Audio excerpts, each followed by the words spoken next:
A confused man cannot transform his body. You can't do it if you're confused.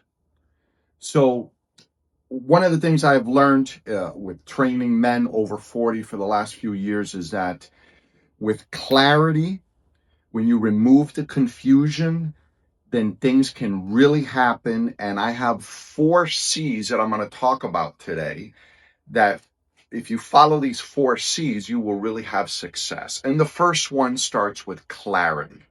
You have to have a plan. You have to be clear on what your goal is. It's Herman Deal, the real deal. Thank you for watching this edition today of Subconscious Fat. So let's just start with the first one. I'm going to get into all the 4 C's, but I don't want to mention them all now. I want to mention only the first one, clarity. And as we go, I'll mention each of them as we go along. But with clarity, one of the most common things I get is that men want to gain muscle and lose weight.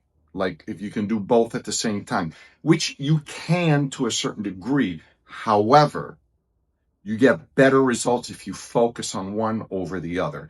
And generally speaking, most men over the age of 40, about 80% of them, they need to first lose some weight. Okay, because here's the thing. If you don't have, if your stomach isn't flat, okay, you don't need to have a 6-pack. I pretty much have a 6-pack. I'm an online fitness trainer. When I was a chiropractor, did I have a 6-pack? No, but instead I had a gut. Like this was sticking out. But anyway, but the point is, when you look down, if your stomach, you don't need the 6-pack, but if it's not flat, like completely flat, then that means you need to lose weight first. Even if you're skinny, you need to still lose the weight first. You need to get rid of this because that, by it not being flat, it just means that you're not metabolically healthy. And then you need to lose that first, and then you're going to be able to gain the muscle easier. And with my 10-minute workout, you're doing both at the same time. You're burning fat, you're shredding fat, and you're keeping the muscle. But this becomes very important. So we want to then focus on, to make things clear and have clarity. The first goal is to maybe just lose a few pounds, get this stomach to be completely flat. And then after that, once we get there, whether you want to get a 6-pack or not, if you want to get a 6-pack, we can keep going in that direction, get a 6-pack. And if not, if you don't care to have a 6-pack, just keep it flat. Then we can focus on building muscle. Okay. And this is where we want to become clear, clarity. You want to be able to know what the end goal is. So we want to end diet confusion. And an example of that is the different types of fasting. I mean, a lot of people know that fasting is a good thing, that it's healthy and that it can help you lose weight. But then what type of fasting should you do? Look, I'm not going to even bother reading them all, but look at all these different types of fasting. This can be overwhelming and confusing. And when you find out that even sumo wrestlers fast, yes, they use fasting to actually gain weight.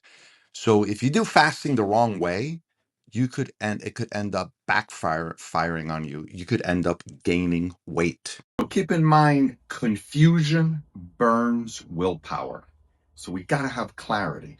After clarity, the second C is certainty, meaning you're certain that you're doing the right thing. You're doing the right diet. You're doing the right workouts to help you get to your goal, which is either losing weight or gaining muscle, generally speaking. And this becomes very, very important because then it makes the discipline of it way, way easier. When you look at, for example, the books like this one, Catching Fire by a Harvard PhD, literally explaining that we literally became human because we started using fire in cooking meat, cooking animals. We used the fire to scare other predators away, get to their carcasses, and even if the meat had been sitting there for a while, because we were able to cook it, we were able to kill the germs and bacteria and eat it, and that allowed our stomach to shrink, become more carnivore like, even though we have evolved eating fruits and vegetables, but we became more carnivore like in our digestive system. So we have biological evidence, if you look at the digestive system of humans compared to other carnivore, it's more similar to a carnivore animal than it is to other animals like gorillas and horses and cows, where they have very large sections of their stomach. Ours is more carnivore type. We can still eat fruits and vegetables, but eating more meat is going to be ideal for us. So when you look at all this evidence, it kind of makes sense, and then you become certain, okay, I'm doing the right thing. And this is where we want to compare the archaeological evidence versus modern science. Modern science can be biased. Modern science has financial influence that creates biases. For example, many doctors said in the 1990s that opioids should be used more, that doctors aren't prescribing opioids enough because humans are suffering and we need to give them more opioids, and opioids are not that addictive. We need to, doctors need to be more humane and prescribe opioids more. This came from Harvard. This science was basically bought. It was biased, but you can't hide archaeology. Virtually all of the paintings that early humans did thousands and hundreds of thousands of years ago are of animals. We don't see cave paintings of plants or trees. No, we painted animals. These animals that we were able to kill and eat literally made us human, allowed our brain to grow and made us human. So the archaeological evidence, the evolutionary evidence that we should have a meat-centric diet is very overwhelming. Okay, the third C now is consistency. Everyone knows that consistency is critical for success in anything. So, kind of 3 points I want to talk about with consistency. First is that a good system beats a bad mood. You're not in the mood to work out, but you have your system, you know what you're going to do. A good system will beat motivation every time. A bad mood or lack of motivation, if you have a good system, the system will beat that. And that's why having clarity in your system is essential, which is why you want to have clarity in the first place. And the clarity, along with the conviction, the certainty, and then now consistency, it all goes hand in hand. I'm also laying this out in a sequential order. Being consistent is real easy when you're clear about what you need to do. You have a good system. It beats lack of motivation. And the body will reward repetition over intensity. You do things repeatedly, you're keeping track of it, you know that you're improving. Intensity gets rewarded with bigger muscle, but repeatedly doing things consistently, the body will reward you for it if you're doing the right things consistently. So consistency, very important. The other third thing, identity. When you're very consistent, you now identify with being consistent. There's no negotiating. Yeah, I'm going to get my workout in no matter what. I mean, my workout only takes 10 minutes, so it's going to get done. If I need to move it, I will move it, but it's going to get done. It's going to get done because it doesn't matter how busy I am. It's only 10 minutes. I'm consistent, and now this becomes part of who you are. All of a sudden, when you say something, it has more emphasis. And sometimes other people pick up on that, which is why a lot of people, as they're transforming their bodies, many of them financially, they start to succeed more.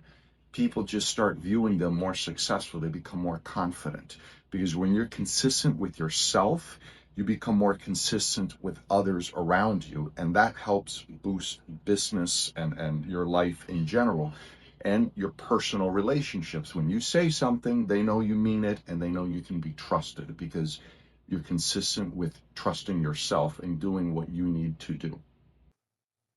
And the fourth C I want to talk about is community. Here I have, this is my school, Occam's Razor Fitness account, where we have different members. And then we have modules that my clients can go through. There's probably like 15 hours, 20 hours of information here to go through to really get through everything.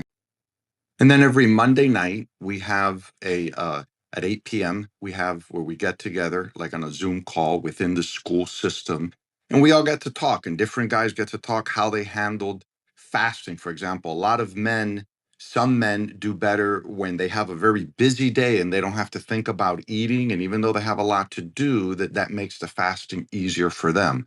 While other men fast better when they have nothing to do and they can just relax and take it easy. So you get to see the differences in how we're handling things in transforming our bodies. This sense of community and social praise and support is very, very critical. So there you have it, the 4 C's of success: clarity,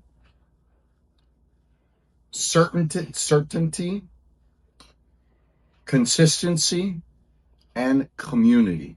And I would add that within community, having coaching accelerates the success in community, because even if it's just you and me talking, that's already a sense of community.